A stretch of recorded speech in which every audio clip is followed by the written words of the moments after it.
రోజులు గడుస్తున్నాయి. కృష్ణకుమారి తన ఇంటి ముందు డైలీ మార్కెట్లో పండ్లు అమ్మేది. తోటల్లోంచి పండ్లు తెచ్చేవాడు శివప్రసాద్. మార్కెట్లో దుకాణాలు పెట్టుకునే వాళ్లకు కావలసిన కత్తిపీటలు, స్టూల్స్, పిప్పర్మెంట్ లైట్లు కృష్ణకుమారి దగ్గర అద్దెకి తీసుకునేవారు. ఒక పూటకి రూపాయి అద్దె.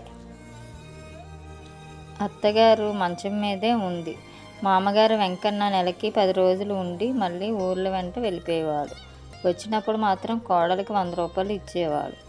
ఎక్కడివి అంటే పొరుగురు పనికి వెళ్తున్నా అని చెప్పేవాడు. సంవత్సరం గడిచింది. మళ్ళీ కృష్ణకుమారి నెల తప్పింది. కృష్ణకుమారి తండ్రి తనను వచ్చేయమన్న అత్తగారిని చూసేవాళ్ళు ఎవరు లేరు అని వెళ్ళలేదు. ఆడపడుచు పిల్లలు వచ్చి 10 రోజులు ఉండి వెళ్ళేవారు. ఆ రోజుల్లో కాబట్టి అత్తమామలు, ఆడపడుచు అని ఉండేది. మరి ఇప్పుడు భర్తకి ఒక రూమ్లో, భార్యకో రూమ్, అదే ఫ్యామిలీ అయిపోయింది. కృష్ణకుమారికి 3వ నెల వచ్చేసరికి అత్తగారు చనిపోయింది. ఆదిలక్ష్మి చనిపోయినప్పుడు మాత్రం ఊరు మొత్తం వచ్చింది. పిల్లలు, పెద్దలు ఆమె చేసిన మంచి పనుల గురించే మాట్లాడుకున్నారు. ఆమె చేసిన పూజలు, పుణ్యం వలనే పుణ్యస్త్రీగా చనిపోయిందని చెప్పుకున్నారు. వాళ్ళు ఉంటున్న ఇంట్లో చనిపోవడం వలన కార్యక్రమం అయ్యాక 6 నెలలు ఖాళీ చేయాలి అని చెప్పారు పంతులు గారు. కృష్ణకుమారి పెద్ద నాన్నలు ముగ్గురు అక్కడే పక్కపక్కిళ్ళల్లోనే ఉండేవారు. శివప్రసాద్కి మేనమామలు మరలా. అయినా కూడా వాళ్ళు ఇల్లు ఇవ్వడానికి ఒప్పుకోలేదు.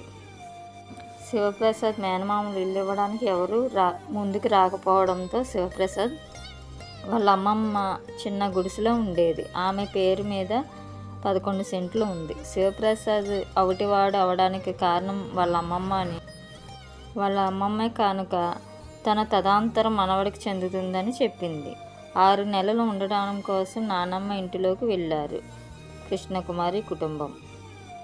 ప్రతి వాళ్ళు ఒక్కటి గుర్తుపెట్టుకోవాలి. తల్లిదండ్రుల తర్వాత అక్క లేదా అన్నయ్య కుటుంబ పెద్దలు. కానీ ఇక్కడ జరిగిందేమిటి? ఆదిలక్ష్మికి 3 తమ్ముళ్ళు.